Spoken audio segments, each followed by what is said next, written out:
হর হর মহাদেব। পাত্রসারের গাজন শুরু হয়ে গেছে, তো দেরি কিসের, চলো ভিডিওটা দেখা যাক। এই হলো বাবা কালিঞ্জয়ের চৌদল। আজ বাবা এসেছে আমাদের পাড়ায় পরিক্রমা করতে, কিন্তু ভিডিওটি এবছরের নয়, ভিডিওটি আগের বছরের।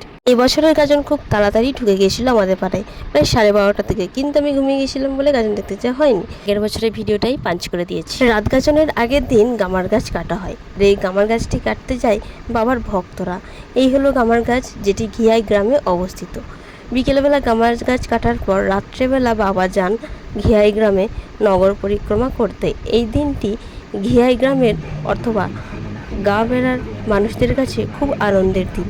সারা বছর তারা অপেক্ষা করে থাকে এই দিনটির জন্য। তো সেখানে বাবা যাওয়ার পর বেশ কয়েক ঘন্টা সেখানে বসেন এবং ভক্তরা তাদের ইচ্ছা মতো আনন্দ করতে থাকে। গান বাজনা হয়, বোম ফাটতে থাকে চারিদিক, সব কিছু মিলিয়ে বেশ হো হো একটা কলরব। এটার মানুষ সারা বছর অপেক্ষা করতে থাকে এই দিনটির জন্য। আপাতভাবে বলতে গেলে পাত্রসারের কাছে গাজন একটা ইমোশন, যার কোনো মূল্য নেই, এটি অমূল্য। যে যেখানে থাকে কাজের সূত্রে বা পড়াশোনার সূত্রে প্রবাসী যারা, তারা সকলে হাজির হয় বাবার গাজন উপলক্ষে বাড়িতে। তবে গাঁ বেড়ার গাজন আমি কখনো দেখিনি। বলতে গেলে এখান থেকে ডিস্টেন্সটা অনেকটাই বেশি, তাই কখনোই যাওয়া হয়ে ওঠেনি। তবে আমার মামা বাড়ির থেকে গাঁ বেড়া খুব কাছে, খুব একটা বেশি দূর না, তবে গাফিলতি করেই যাওয়া হয় না। এই ভিডিওটি আমি করিনি, আমার এক বন্ধু আমায় পাঠিয়েছে, সেখান থেকেই আমি ক্লিপটা জুড়ে দিয়েছি।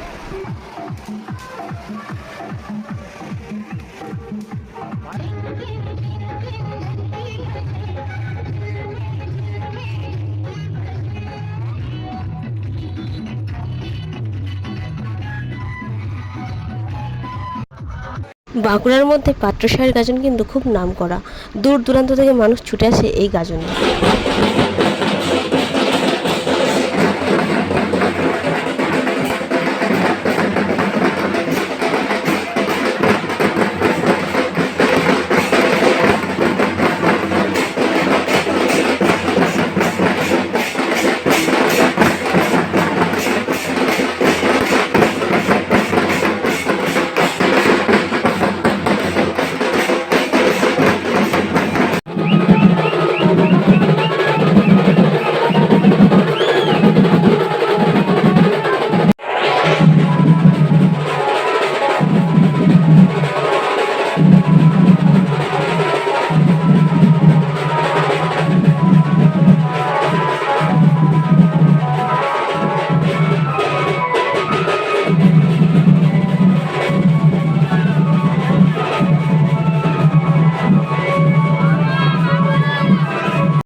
পাত্রসারের মধ্যে যত দুর্গা প্রতিমা থাকে সব এই ঘাটে, অর্থাৎ এই সাইরের ঘাটে বিসর্জন দেওয়া হয়। আর এই সাইরের ঘাটেই বাবা কালুঞ্জয় গাজনের ভক্তরা বান ফোড়ে অর্থাৎ লোহার রড তারা জিভে ফোড়ে। অনেক কাল ধরে প্রচলিত এই নিয়ম। গরম চা খেতে গিয়ে আমাদের জিভ পুড়ে গেলে কতই না অস্বস্তি হয়, কিন্তু বাবা কালুঞ্জয়ের এমনই মহিমা, তার ভক্তরা জিভে এত বড় লোহার রড ফোড়ার পরেও কোনো অস্বস্তি হয় না। শুধু অস্বস্তি নয়, তারা হাসি মুখে এই রড জিভে ফুঁড়ে নাচতে নাচতে মন্দিরের উদ্দেশ্যে রওনা হয়। কতই না আনন্দ, কতটা উচ্ছল মনোভাবনা নিয়ে তারা ভক্ত হয়। ভক্ত হতে গেলে অনেক কষ্ট সহ্য করতে হয়, বিশেষত পাত্রসারের গাজনে ভক্ত হওয়া চারটিখানি কথা নয়।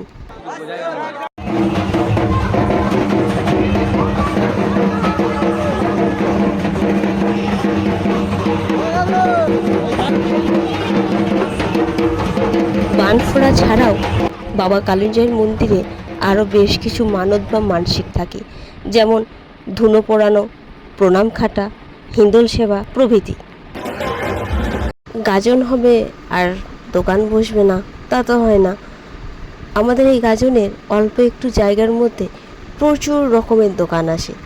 জুতো থেকে শুরু করে মেয়েদের স্টেশনারি জিনিস, সাজবার জিনিস, খাবার, মিষ্টি, নানান রকমের ভ্যারাইটিস রয়েছে এখানে। তবে সেরকমভাবে কিছু ঘোরা হয়নি, ভিডিওও করা হয়নি। এই একটি গয়নার দোকান চোখে পড়েছিল, যেগুলির কালেকশন খুব ভালো ছিল, তাই সেটা ক্যামেরা বন্দি করে রেখে দিলাম। কালিঞ্জি গাজনের সব থেকে মন আকর্ষণীয় হলো দিন গাজনের দিন রাতে লাইটের কেরামতি, যা মানুষের মন আকর্ষণ করবেই করবে।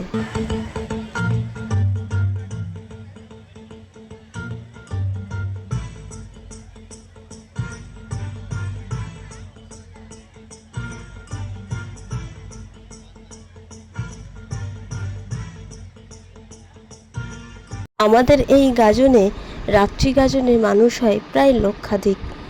তার হিসেব মেলা ভার, সারা রাত ধরে চলে গাজন।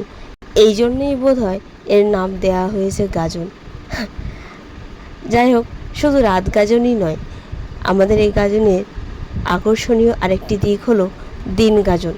এই দিন গাজনের দিন ভক্তরা মিলে বাবার নিজস্ব ঘাটে নেমে তারা চড়কের অন্বেষণ করে। চড়ক অন্বেষণ ছাড়াও থাকে আগুন সন্ন্যাসী। বাবার ভক্তরা জ্বলন্ত আগুনের ওপর হেঁটে যায়, আর তারপরে থাকে গাঁজ ও দুধ। কখনো ভক্তরা সেই গাঁজে পা দেয়, তারপর দুধে এবং আবার আগুনে। এভাবেই তাদের মানত সম্পূর্ণ হয়। আমাদের এই গাজন বসে অক্ষয় তৃতীয়ায়। তিথি দেখে আমাদের গাজন শুরু হয়। যেমন বুদ্ধ পূর্ণিমাতে হয় দিন গাজন, আর তার আগের দিন হয় রাত গাজন। সারা রাত গাজন করে বাবা যখন বাড়িতে ফেরে, অর্থাৎ মন্দিরে প্রবেশ করেন, তখন বাজে প্রায় সকাল 8টা থেকে 9টা, কখনো কখনো আবার 10টাও বেজে যায়। কিন্তু এবারে গাজন কমিটির কড়া নির্দেশনামা থাকার কারণে বাবা তার মন্দিরে সকাল 6:30টার মধ্যেই প্রবেশ করে গেছেন। এই নিয়মটি আমার খুবই ভালো লেগেছে। খুব বিধি নিষেধ জারি করা হয়েছে, যার ফলে গাজনটি সুষ্ঠুভাবে পরিচালিত হয়েছে। একটা ভিডিওতে পুরোটা দেখানো সম্ভব নয় বলে শুধুমাত্র মুখে বলে দিলাম। পরবর্তী ভিডিওটিতে আমি অবশ্যই দিন গাজনের ছবি তুলে ধরব। তবে আপাতত আজকে এই দিন গাজনের দিন রাতের যে লাইট বা লেজার লাইট শোর যে ভিডিওটি, সেটা দিলাম। কপিরাইটের কারণে আমি গানটা বন্ধ রেখেছি। যারা দিন গাজন দেখতে যেতে পারেনি বৃষ্টির কারণে, তারা আমার এই ভিডিওটিতে থেকে লাইটের শো বা লেজার লাইট শো অবশ্যই দেখতে পারবে। আমার মনে হয় ভিডিওটি অনেকের কাজে আসবে। তারা ঘরে বসে গাজনের কিছু কিছু ক্লিপ অবশ্যই দেখতে পাবে। তো বন্ধুরা, আজকের মতো আমার ভিডিও এখানেই। এরকম নিত্য নতুন ভিডিও দেখতে চ্যানেলটি অবশ্যই সাবস্ক্রাইব করে দিও। আর আমার বাজে ভ্লগগুলি দেখার জন্য অসংখ্য অসংখ্য ধন্যবাদ।